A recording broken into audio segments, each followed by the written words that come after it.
Good morning बेटा। हम आज इंडियन कॉन्स्टिट्यूशन की कुछ की फीचर्स के बारे में डिस्कस करेंगे, मतलब कुछ विशेषताएं। लेकिन इससे पहले हम क्या जानते हैं, इंडियन कॉन्स्टिट्यूशन के बारे में जानते हैं कि इंडियन कॉन्स्टिट्यूशन है क्या।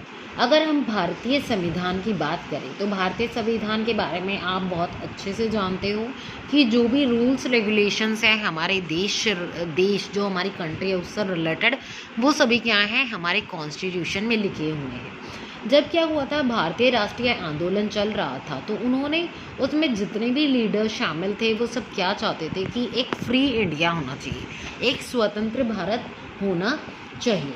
तो उस समय पे क्या हुआ था, लीडर्स ने क्या किया था, इमेजिनेशन किया था कि अगर भारत फ्री होगा तो वहाँ पे उन्होंने दो चीज़ों के बारे में डिस्कस किया था। ठीक है, अब वो दो चीज़ें क्या थी या दो चीज़ों के बारे में उन्होंने सोचा था। अब उन दो चीज़ों के बारे में पढ़ते हैं कि उन्होंने क्या किया था।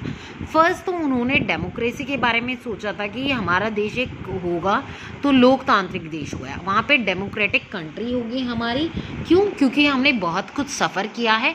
अब हम ऐसे नेताओं का चुनाव करेंगे या फिर लोग वोट देके अपने रिप्रेजेंटेटिव को चुनेंगे। सेकंड, उन्होंने इक्वल पार्टिसिपेशन की बात की है। इक्वल पार्टिसिपेशन में होता है कि अगर कोई भी निर्णय लिया जाएगा या कोई भी डिसीजन लिया जाएगा तो उसमें इक्वल पार्टिसिपेशन होना चाहिए। Now how did we achieve this. अब ये आता है कि हम उसे कैसे प्राप्त कर सकते हैं। एक तो डेमोक्रेसी को और दूसरा इक्वल पार्टिसिपेशन को हम कैसे प्राप्त कर सकते हैं। तो ये जो अगर हम कॉन्स्टिट्यूशन की बात करें तो ये कॉन्स्टिट्यूशन क्या है, किसी एक पर्सन ने नहीं बनाया। लगभग 300 लोग क्या थे, कॉन्स्टिट्यूशन को, हमारे संविधान को बनाने में जिन्होंने मदद की थी। और वो लगभग जो 300 लोग थे वो कौन थे, हमारे नेता थे, हमारे लीडर्स थे। अगर मैं बात करूं हु ड्राफ्टेड आवर कॉन्स्टिट्यूशन, हमारे कॉन्स्टिट्यूशन, हमारे संविधान का प्रारूप किसने तैयार किया, तो डॉक्टर भीमराव अंबेडकर थे जिन्होंने हमारे संविधान का या कॉन्स्टिट्यूशन का ड्राफ्ट तैयार किया था। लेकिन इसमें क्या थी, हमारी कॉन्स्टिट्यूएंट असेंबली थी, हमारी संविधान क्या थी, हमारी जो संविधान सभा थी उसमें क्या होते हैं, बहुत सारे ग्रुप ऑफ लीडर्स थे जिन्होंने हमारे संविधान का जो ड्राफ्ट था उसको तैयार करने में हमारी हेल्प की थी। ठीक है, तो कॉन्स्टिट्यूएंट असेंबली क्या होती है, ग्रुप ऑफ लीडर्स होते हैं जिन्होंने क्या किया था, हमारे संविधान का जिन्होंने ड्राफ्ट तैयार किया था। अगर मैं कॉन्स्टिट्यूएंट असेंबली के बारे में डिस्कस करूं कि कॉन्स्टिट्यूएंट असेंबली आखिरकार होती क्या है, ये क्या होती है, बॉडी ऑफ लीडर्स होती है जिसमें क्या होते हैं, बहुत सारे लीडर्स शामिल होते हैं। और उन्हें क्या था, एक बहुत बड़ा टास्क दे दिया गया था कि भाई आपको देश के लिए क्या करना है, हमारा एक कॉन्स्टिट्यूशन तैयार करना है। कॉन्स्टिट्यूशन क्या था, ये नहीं कि 1-2 दिन में बना दिया या 1 साल में बना दिया, उसे बनाने में काफ़ी लंबा समय लगा था। अब मैं बात करूँ कि किसने ड्राफ्ट तैयार किया, मतलब एक ड्राफ्ट का मतलब होता है एक कच्चा चिट्ठा तैयार करना कि भाई जैसे आप क्या होते हो, आपके एग्जाम्स आ रहे होते हैं तो आप क्या करते हो, रफ नोट्स बना लेते हो कि भाई ये टॉपिक इंपॉर्टेंट है, तो आपने जो रफ नोट्स बनाए ना वो आपके लिए क्या है, एक तरीके से ड्राफ्ट है। ठीक है, तो while framing the constitution they had many challenges. जब वो कॉन्स्टिट्यूशन बना रहे थे तो उस समय क्या थी, बहुत सारी प्रॉब्लम सामने देखने को मिली थी। अब हम उन प्रॉब्लम्स के बारे में डिस्कस कर लेते हैं कि क्या क्या प्रॉब्लम्स थी। फर्स्ट आता है आपका डाइवर्सिटी। डाइवर्सिटी में ये था कि क्या था, भारत एक ऐसा देश था जहाँ पे अलग अलग धर्मों के, अलग अलग जातियों के लोग रहते थे। ठीक है, उनके विचार भी क्या होते थे, आपस में मिलते नहीं थे। अगर मैं एग्जांपल लूँ आपकी क्लास का, अगर आपकी क्लास को ये बोला जाए कि कल आप लोग पिकनिक पे जा रहे हो, आप कोई जगह सेलेक्ट करो जहाँ आप जाना चाहते हो, तो आपके बीच में क्या होता है, लड़ाई झगड़ा होना हो जाता है कि मैम हम तो यहाँ जाना पसंद करेंगे, मैम हम यहाँ जाना पसंद करेंगे। क्या होता है, चॉइस मिलती ही नहीं आप लोगों को। ठीक है, तो इस समय क्या था, भारत तो बहुत बड़ा देश था, तो सोचो कितने लोगों के बीच में कितनी डाइवर्सिटी देखने को मिलती होगी। सेकंड था पार्टीशन। पार्टीशन क्या था, उसमें पार्टीशन में हम डिस्कस करते हैं, पार्टीशन देख लेते हैं कि जो भारत और पाकिस्तान था उस समय पे क्या हुआ था, अलग हो चुके थे। अलग होने की वजह से क्या हुआ था, बहुत सारे मुस्लिम्स और हिंदूज क्या थे, एक दूसरे के देश में चले गए थे। तो ये मेन दिक्कत ये थी कि कहीं हिंदू और मुस्लिम्स के बीच में दंगे फसाद ना स्टार्ट हो जाए। फिर नेक्स्ट था आपका integration of princely states. Princely states में आ जाता है आपके जितने भी जो राजा रजवाड़ा थे, ठीक है, भारत के, उनमें क्या था, उनको जितने भी राजा रजवाड़े थे उनके जितने भी एरियाज़ थे या स्टेट्स थे उनको क्या था, अपने देश के अंदर मिलाना था। अपने देश के अंदर हम उनको कैसे मिला सकते थे कि भाई उन्हें मनाया जाए कि हमारे देश में आके रहो। डर था कि कहीं वो पाकिस्तान के साथ ना मिल जाए, डर था पाकिस्तान वालों लोगों को, ये डर था कि वो भारत में ही ना रह जाए। तो मेन प्रॉब्लम्स क्या थी? 3 प्रॉब्लम्स थी। First is diversity, second is partition and third one is integration of princely states. इसके बाद हमारे कॉन्स्टिट्यूशन के अगर मेन ऑब्जेक्टिव की बात की जाए तो मेन ऑब्जेक्टिव क्या था हमारे कॉन्स्टिट्यूशन का कि एक इस तरीके का कॉन्स्टिट्यूशन बनाया जाए कि जो सभी के द्वारा एक्सेप्ट भी किया जाए, सभी के द्वारा उसे माना भी जाए कि भाई बिल्कुल सही कॉन्स्टिट्यूशन है। अगर हम आज देखें तो हमारा कॉन्स्टिट्यूशन सच में इस तरीके से बनाया गया है कि सभी ने उसको क्या किया है, माना हुआ है। उसके बाद आता है कि बहुत लंबे समय तक इसी तरह बहुत सारी प्रॉब्लम सामने आती रही और एक विजनरी डॉक्यूमेंट तैयार किया गया। अब डिस्कस करते हैं विजनरी डॉक्यूमेंट से क्या समझते हैं। विजनरी डॉक्यूमेंट क्या होता है? विजनरी डॉक्यूमेंट वो डॉक्यूमेंट होता है जो क्या होता है, डाइवर्सिटी को भी शामिल करता है और जो हमारे देश की यूनिटी होती है, एकता होती है, राष्ट्रीय एकता होती है, उसको भी साथ में लेके चलता है। और साथ में ये जो सोशल और इकोनॉमिक डेवलपमेंट होता है उसको भी साथ में लेके चलता है। सोशल और इकोनॉमिक रिफॉर्म्स या डेवलपमेंट से आप लोग क्या समझते हो कि सोसाइटी का डेवलपमेंट भी होना चाहिए और साथ में क्या हो, देश में आर्थिक तंगी भी ना देखने को मिले। अब हम डिस्कस करते हैं सबसे पहले की फीचर्स को। अगर मैं की फीचर्स की बात करूं, अगर मैं संविधान की विशेषताओं के बारे में बात करूं तो संविधान की टोटल कितनी 5 की फीचर्स हमें बताई गई हैं, जिसमें first is federalism, second is parliament form of the government, third one is separation of power, fourth is fundamental rights and fifth is secularism. First federalism के बारे में हम पहले डिस्कस करेंगे। फेडरलिज्म आखिरकार होता क्या है और ये इसमें क्या किया जाता है। फेडरलिज्म को हिंदी में बोलते हैं हम लोग संघवाद। अब कि संघवाद या फेडरलिज्म होता क्या है वो डिस्कस कर लेते हैं। फेडरलिज्म होता है existence of more than one level of government in the country. कि हमारे देश में क्या होता है, जब एक से ज़्यादा लेवल की क्या होती है, सरकार पाई जाती है। जैसे आपकी क्या क्या होती है, तो फेडरलिज्म में हमें क्या देखने को मिलता है कि जो पावर होती है वो क्या होता है, किसी एक सरकार के हाथ में नहीं होती, बल्कि क्या होती है, पावर बटी होती है। क्योंकि क्या होता है, अगर हम पावर को किसी एक व्यक्ति के हाथ में दे देते हैं तो क्या करता है, उसका फ़ायदा उठाता है। तो इसलिए क्या किया गया है, पावर को क्या किया है, अलग अलग लेवल्स पे गवर्नमेंट के अलग अलग पार्ट्स में उन्हें बांट दिया गया है। अगर अब हम पावर को डिवाइड करने की बात करें तो पावर को शेयर क्या किया गया है, 3 लेवल्स पे किया गया है। First is central government, second is state government and third one is local government. Central government में आपकी आ जाती है केंद्र सरकार, स्टेट गवर्नमेंट में आ जाती है किसी भी राज्य की जो अपनी सरकार होती है वो, और थर्ड होती है आपकी लोकल गवर्नमेंट। लोकल गवर्नमेंट में जैसे आपकी ग्राम पंचायतें वगैरह होगी, ठीक है। When we share power in different levels of the government, क्योंकि जब हम क्या करते हैं अपनी शेयर की, जब हम पावर को अगर बांट देते हैं अलग अलग लेवल्स पे तो क्या होता है, काम अच्छे से हो जाता है। फिर आता है कि हमें फेडरलिज्म की ज़रूरत क्यों पड़ती है। फेडरलिज्म की ज़रूरत क्यों पड़ती है, क्योंकि यहाँ पे क्या है, वास्ट नंबर ऑफ कम्युनिटीज़ हैं, अलग अलग समुदाय के क्या होते हैं, लोग होते हैं। अगर आप एग्जांपल लीजिए, अगर आपके क्या हो कि भाई 1st to 5th का भी कोऑर्डिनेटर सेम हो, ठीक है, 6th to 8th का भी कोऑर्डिनेटर वही है, और इसके बाद अगर 9th to 12th का कोऑर्डिनेटर भी देखें तो वही है, तो क्या होगा, जो ये 3 लेवल्स पे है इनका अगर एक ही हेड होगा या फिर क्या होगा, इनका एक ही कोऑर्डिनेटर होगा, क्या वो अच्छे से काम कर पाएगा? बिल्कुल भी नहीं कर पाएगा। तो क्या होता है, इसी तरीके से क्या होता है, उनके क्या होते हैं, अलग अलग कोऑर्डिनेटर्स बनाए जाते हैं, जैसे प्राइमरी का अलग, अपर प्राइमरी का अलग, सीनियर क्लासेस का अलग। क्यों ऐसा क्यों किया गया, क्यों क्या, ताकि जो काम हो सके वो अच्छे से हो सके और इफेक्टिव भी हो सके। तो इसलिए फेडरलिज्म में भी क्या होता है, जो शक्ति होती है, पावर होती है, उसे अलग अलग लेवल्स पे बांट दिया जाता है। जैसे पहले सेंट्रल गवर्नमेंट को दे दी कुछ पावर, कुछ स्टेट गवर्नमेंट को दे दी और कुछ लोकल गवर्नमेंट को पावर दे दी। अगर हम फेडरलिज्म इन इंडिया की बात करें कि भारत में संघवाद कैसा है, भारत में फेडरलिज्म कैसा है, अगर इंडिया में अगर फेडरलिज्म की बात की जाए तो इंडिया क्या है, एक ऐसी कंट्री है जहाँ पे क्या होता है ऑटोनॉमी, जहाँ पे क्या होता है स्टेट क्या कर सकता है, अपनी ऑटोनॉमी को एंजॉय कर सकता है। ऑटोनॉमी क्या होता है, स्वायत्तता, कि एक स्टेट को क्या पावर दी गई है, but at the same time though follow the laws of the central government, कि स्टेट क्या होता है वो अपनी मर्जी से काम भी कर रहा होता है, लेकिन साथ में जो सेंट्रल गवर्नमेंट होती है उसके वो रूल्स को भी फॉलो कर रहा होता है। अब इसमें सेकेंड चीज़ एक और आती है, constitution contain less that specify the law making power of the east side. East side में क्या आ जाता है आपका, कि जो हमारा संविधान होता है वो क्या करता है, पावर को क्या करता है, अलग अलग टायर, यहाँ पे टाइप की अगर हम बात करें तो वो क्या कहना चाहता है कि जो पावर होती है वो क्या होती है, अलग अलग लेवल्स में बढ़ जाती है।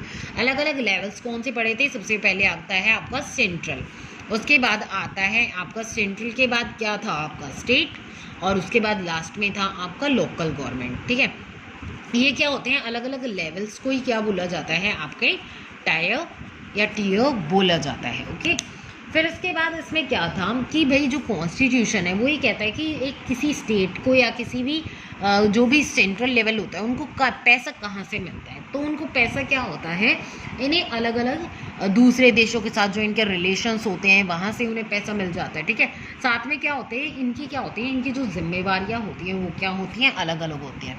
अगर हम इसमें देखें तो सेंट्रल गवर्नमेंट क्या होती है, वो सबसे ज़्यादा बड़ी होती है, जो कि जिसके ऊपर क्या होती है सबसे ज़्यादा जिम्मेवारियाँ होती हैं, किसके ऊपर, सेंट्रल गवर्नमेंट के ऊपर। लेकिन ये नहीं कि जो सेंट्रल गवर्नमेंट होगी वो स्टेट गवर्नमेंट को दबाए, तो सेंट्रल गवर्नमेंट कभी भी स्टेट गवर्नमेंट को प्रेशराइज नहीं कर सकती है, क्योंकि स्टेट गवर्नमेंट की क्या होती हैं, अपनी कुछ जिम्मेवारियां होती हैं जिन्हें वो अपनी मर्जी से पूरा कर सकती है। इसके अलावा अगर हम देखें तो इन्हें सोर्स ऑफ मनी कहाँ, मतलब एक तरीके से पैसा कहाँ से मिलता है इन तीनों को। अगर हम पैसे की बात करें तो जैसे स्टेट अपना जीएसटी लगा देता है, या फिर सेंट्रल अपना जो जीएसटी वगैरह लगाता है, टैक्स वगैरह लेता है, वो क्या है वहाँ से वो क्या कर सकते हैं, अपना पैसा लेते हैं। क्योंकि क्या है ये सब किस में लिखा हुआ है, हमारे कॉन्स्टिट्यूशन में लिखा हुआ है। तो इस तरीके से आपका फेडरलिज्म खत्म होता है। अब हम आगे चलते हैं parliamentary form of the government. Parliamentary form of the government में हम ये देखते हैं कि पार्लियामेंट कैसे काम करती है। कि अगर हम एक तरीके से देखें तो अगर हम अपने लीडर्स की बात करें, हम अपने रिप्रेजेंटेटिव्स या लीडर्स को कैसे चूज़ करते हैं, हम अपने लीडर्स को क्या करते हैं, वोट देते हैं। वोट देने के बाद हम अपने रिप्रेजेंटेटिव या लीडर को चूज़ करते हैं। ठीक है, तो इसी तरीके से क्या होता है, जो हमारी पार्लियामेंट होती है, संसद होती है, उसमें बहुत सारे लीडर्स बैठे होते हैं।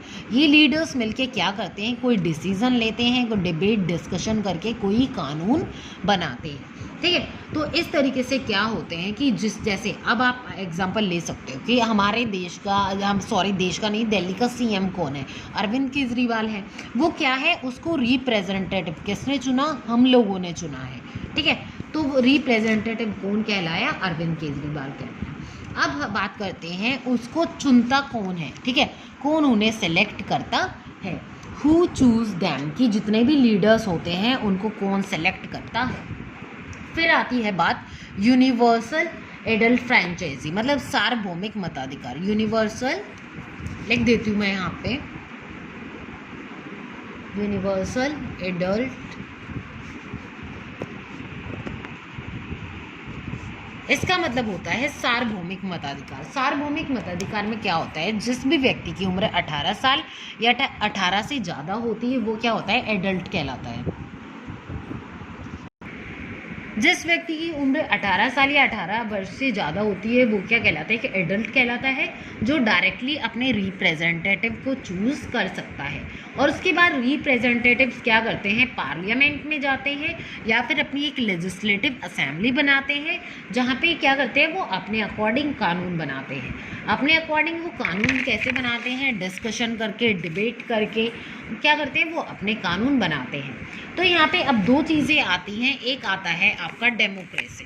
ठीक है, डेमोक्रेसी में क्या किया आपने, यहाँ डेमोक्रेटिक लिख लेते हैं। डेमोक्रेटिक कंट्री में आपने क्या किया, अपने नेता को आपने खुद चुना। ठीक है, फिर आता है आपका मोनार्की। मोनार्की में क्या होता है, सिर्फ राजा का शासन होता है, यहाँ पे किंग को ज़्यादा इंपॉर्टेंस दी जाती है। और यहाँ पे क्या होती है, जनता की ज़्यादा सुनी जाती है, पब्लिक की ज़्यादा सुनी जाती है कि भाई जैसा लोग चाहते हैं उसी हिसाब से काम होगा, ठीक है। और अगर हम इसकी बात करें तो यहाँ पे मोनार्की में क्या होता है, जो राजा होता है उसको ज़्यादा इम्पोर्टेंस दी जाती है, ठीक है। तो इस तरीके से हमने डेमोक्रेटिक कंट्री में क्या देखा कि डेमोक्रेटिक कंट्री में लोग अपने नेता का चुनाव स्वयं करते हैं, और मोनार्की में क्या होता है, जो राजा होता है उसको ज़्यादा इंपॉर्टेंस दी जाती है, वो अपनी जनता या फिर अपने लोगों की बात बिल्कुल भी नहीं सुनता। तो इस तरीके से अगर हम रिप्रेजेंटेटिव की बात करें तो रिप्रेजेंटेटिव एक तरीके से क्या होते हैं, अकाउंटेबल होते हैं। अकाउंटेबल का मतलब समझते हैं क्या होता है। अकाउंटेबल का मतलब होता है कि वो व्यक्ति जो लोगों की डिसीजंस लेने के लिए जिम्मेवार होता है, ठीक है। कि अगर लोगों को कोई प्रॉब्लम आई तो उस प्रॉब्लम का जवाब कौन देगा, उन्हें ये रिप्रेजेंटेटिव देगा। ये रिप्रेजेंटेटिव क्या हुआ, उनके लिए अकाउंटेबल हुआ। अब इसके लिए एक एग्जांपल ले लेते हैं कि अगर आपके देश में बहुत ज़्यादा रेल एक्सीडेंट्स हो रहे हैं, ठीक है। रेल एक्सीडेंट्स होने की वजह से क्या हो रहा है, बहुत सारी प्रॉब्लम्स हमें देखने को मिलती हैं, ठीक है। तो उस टाइम लोग क्वेश्चन करेंगे कि इतने रेल एक्सीडेंट क्यों हो रहे हैं, क्या उसके पीछे रीज़न है। तो वहाँ पे जिम्मेदार कौन है, जवाब कौन देगा, रिप्रेजेंटेटिव देंगे। फिर नेक्स्ट टॉपिक आपका आता है separation of powers. Separation of power में क्या होता है, हम शक्तियों का बंटवारा करते हैं। अगर हम सेपरेशन ऑफ पावर से मीनिंग समझे तो सेपरेशन ऑफ पावर का मतलब हो गया एक तरीके से डिवाइड करना, ठीक है। पावर को डिवाइड करना या शेयर करना, ठीक है। Sharing and dividing of the power की, हाँ, जब हम पावर को डिवाइड करते हैं या शेयर करते हैं तो वो क्या कहलाता है, हमारा सेपरेशन ऑफ पावर कहलाता है। एग्जाम्पल आप ले सकते हो कि आप जैसे 3 भाई बहन हो, मैंने ऑनलाइन क्लास में भी आपको डिस्कस किया था, आपके साथ बताया था आपको कि ऐसे आप 3 भाई बहन हो तो बड़े को कुछ जिम्मेवारी दे दी जाती है, मिडिल वाले को कुछ जिम्मेवारी दे दी जाती है, और छोटे भाई बहन को जो भी होता है उसको दूसरे जिम्मेवारी दे दी जाती है। तो इस तरीके से अगर हम सेपरेशन ऑफ पावर की बात करें, सेपरेशन ऑफ पावर में होता है कि जो हमारी शक्ति होती है वो क्या होती है, अलग अलग ऑर्गन्स में बांट दी जाती है। अब वो अलग अलग ऑर्गन्स कौन से हैं हमारे, उनके बारे में हम डिस्कस करते हैं। तो यहाँ पे आता है फर्स्ट, सबसे पहले आता है आपका लेजिस्लेचर, उसके बाद आता है एग्जीक्यूटिव, और थर्ड आता है आपका जुडिशियरी। अगर मैं लेजिस्लेचर की बात करूँ तो लेजिस्लेटिव भी बोल देते हैं इसे बहुत बार, लेजिस्लेटिव भी यही होता है लेजिस्लेचर, ओके। लेजिस्लेटिव की अगर मैं बात करूँ तो लेजिस्लेटिव में क्या होता है कि अपने अपने नेता का चुनाव हमने कर लिया। जैसे मैंने आपको एग्जांपल दिया था एमपी का, जैसे ये है क्या है, एमपी है, ठीक है। एमपी क्या है, मध्य प्रदेश है, जो क्या है एक स्टेट है, ओके। इस स्टेट में टोटल, ये स्टेट टोटल कितनी 68 कॉन्स्टिट्यूएंसीज से मिलकर बना है। कॉन्स्टिट्यूएंसीज क्या होती हैं, आपके चुनाव क्षेत्र होते हैं, ठीक है।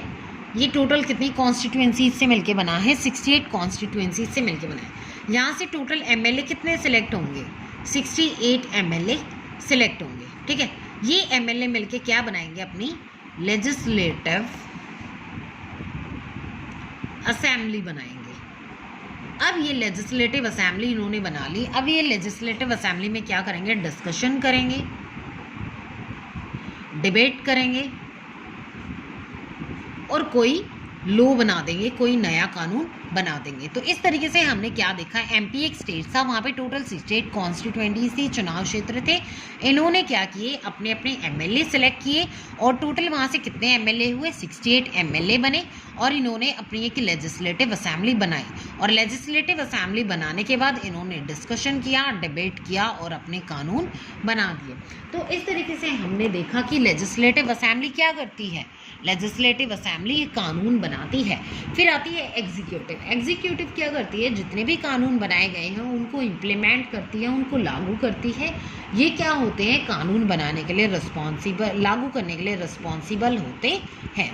इसके बाद आता है जुडिशियरी। जुडिशियरी क्या करता है, जितने भी आपसी झगड़े होते हैं, चाहे मान लीजिए लेजिस्लेटिव और एग्जीक्यूटिव में आपस में क्या हो रहा है, काफ़ी झगड़ा हो रहा है किसी कानून के लेके कि भाई कानून तो बना दिया लेकिन एग्जीक्यूटिव क्या कर रहा है, उसको अच्छे से लागू नहीं कर रहा है, या फिर उसको मानने के लिए एक्सेप्ट करने के लिए रेडी नहीं है। तो जुडिशियरी क्या करेगा, इनके आपसी झगड़ों को सुलझाएगा, तो जुडिशरी में क्या होते हैं, जितने भी जजेस हो गए, लॉयर्स हो गए, सुप्रीम कोर्ट, हाई कोर्ट, इन सबको शामिल किया जाता है।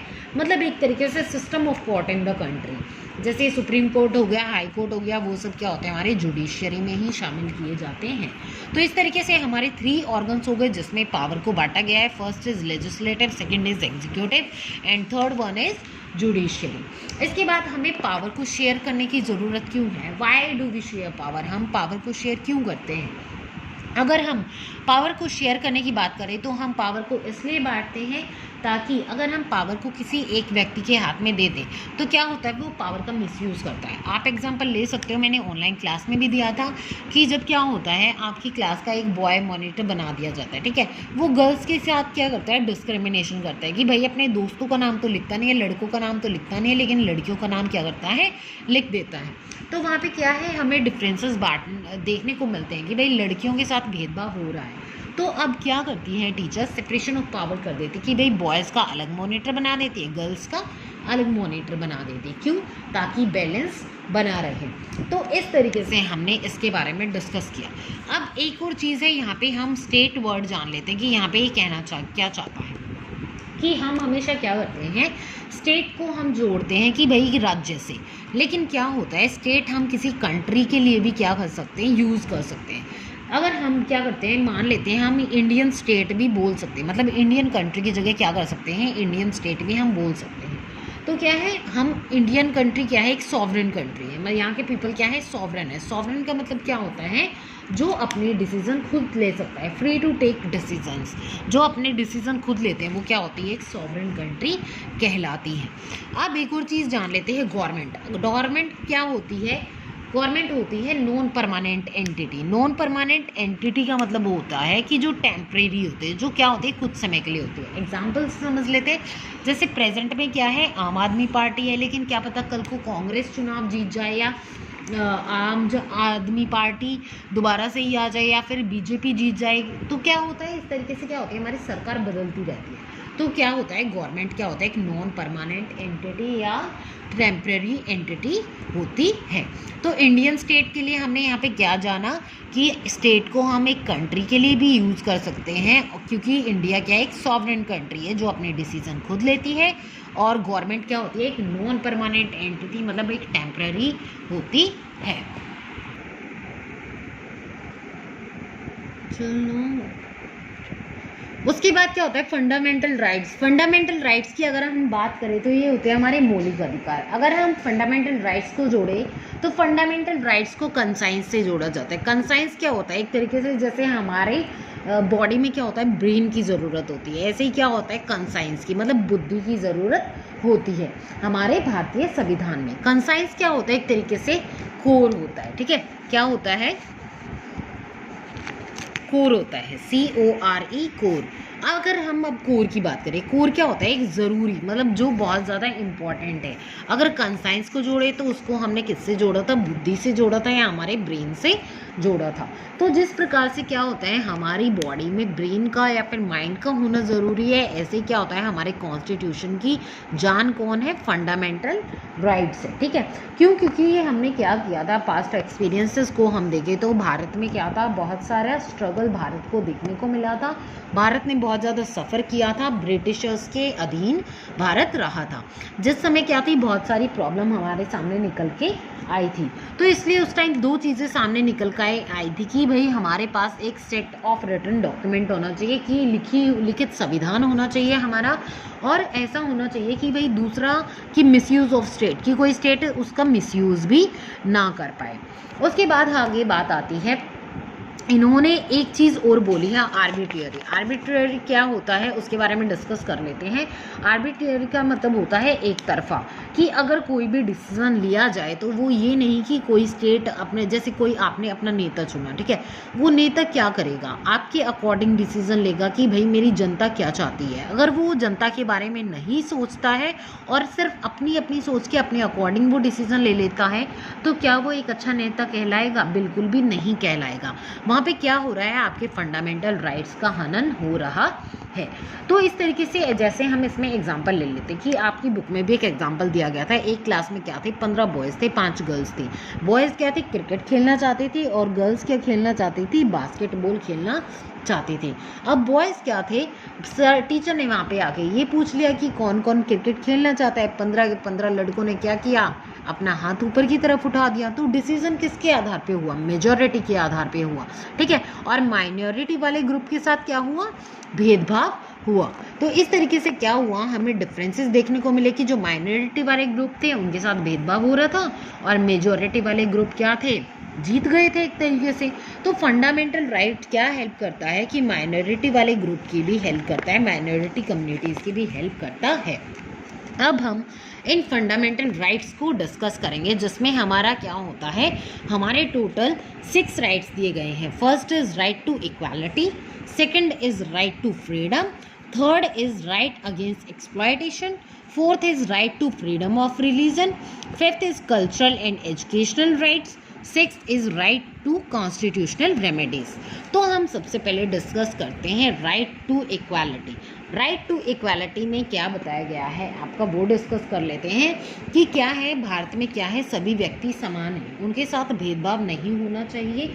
एग्जाम्पल हम इसमें ले लेते हैं छुआछूत का, अनटचेबिलिटी का, कि भाई भारत में क्या है कि जैसे एक ही धर्म के लोग हैं हिंदू, लेकिन उसमें क्या है, अपर कास्ट और लोअर कास्ट को उससे जोड़ा जाता है, ठीक है। अपर कास्ट लोअर कास्ट को कैसे जोड़ा जाता है, जैसे कुछ लोग क्या होते हैं कि बहुत ऊंची जाति के होते हैं, वो क्या होते हैं, नीची जाति वालों को जैसे मटका छूने से मना कर दिया, मंदिरों में घुसने से मना कर दिया, तो क्या होता है, एक तरीके से भेदभाव होता है। तो ये क्या होता है, वहाँ पे उनको क्या इक्वालिटी मिल रही है, बिल्कुल भी इक्वालिटी नहीं मिल रही है। तो इसलिए राइट टू इक्वालिटी किस बात पे जोर देता है कि सभी को समानता का अधिकार दिया जाना चाहिए।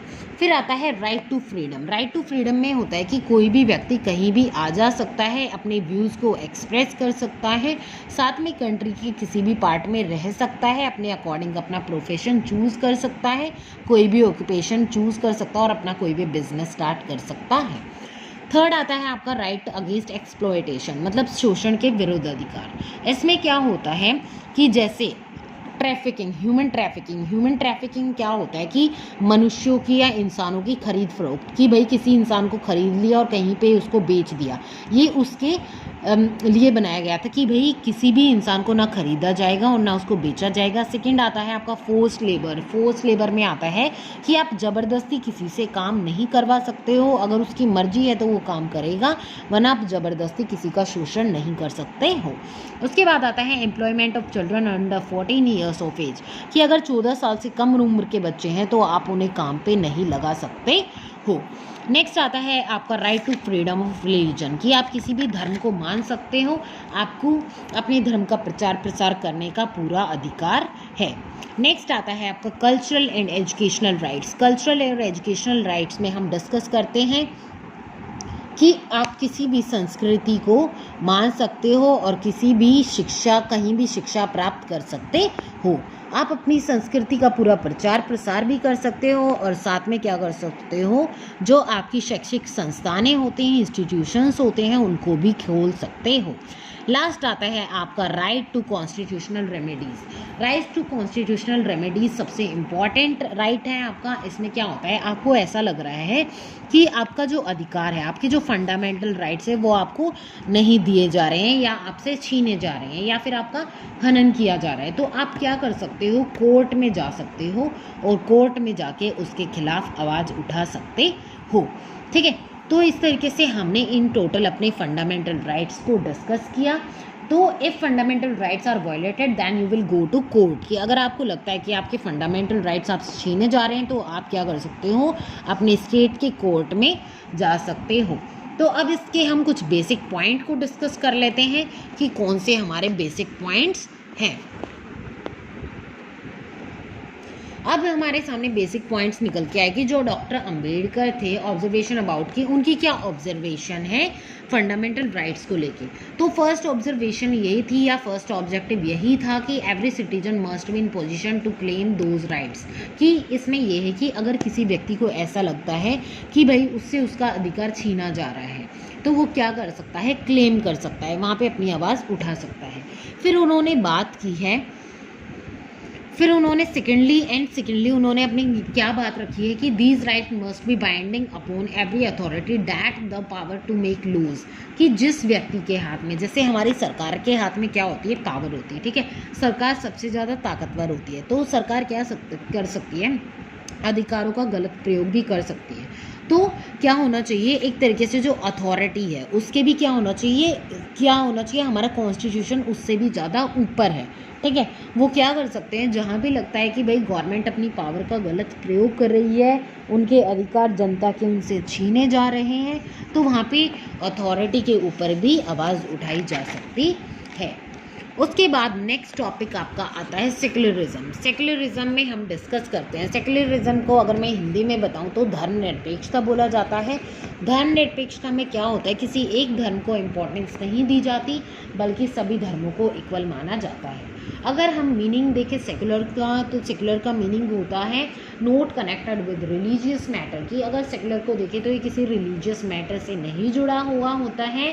तो सेक्युलर स्टेट होता क्या है, सेक्युलर स्टेट क्या होता है, वो एक ऐसा स्टेट होता है, no religion is given extra benefit, जिसमें क्या होता है किसी दूसरे रिलीजन को कोई एक्स्ट्रा बेनिफिट भी नहीं दिया जाता है और ना किसी दूसरे रिलीजन को ज़्यादा इंपॉर्टेंस दी जाती है, ठीक है। सेक्युलर स्टेट वो स्टेट होता है which does not officially promote any one religion, जो किसी एक धर्म के बारे में डिस्कशन नहीं करता या एक धर्म को अपना राष्ट्र धर्म नहीं बनाता है, बल्कि ये क्या करता है, सभी धर्मों को इक्वल मानता है और इक्वालिटी पे जोर देता है। तो इस तरीके से बेटा आपका ये चैप्टर फिनिश होता है। इसके बाद हम नेक्स्ट क्लास में अपना नेक्स्ट चैप्टर डिस्कस करेंगे। अगर आपको इसमें वीडियो देखने के बाद भी अगर आपको कोई प्रॉब्लम लगती है तो आप कमेंट में मुझे मैसेज कर देना या फिर कमेंट डाल देना, मैं आपके आंसर्स वहीं पे आपको सेंड कर दूँगी। ओके।